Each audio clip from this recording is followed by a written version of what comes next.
Lima powder आवश्यक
hello,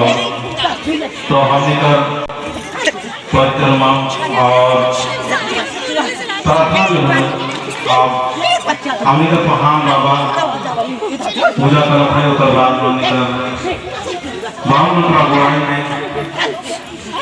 झंडा गाड़ी हो तो जितना भी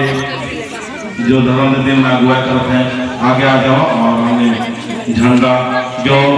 माँ को झंडा गाड़ी थे सब झंडा के इतने लाना जितना झंडा गाड़ी का नाम सब झंडा के इतने लाना आगे बढ़ते आगे बढ़ लाना।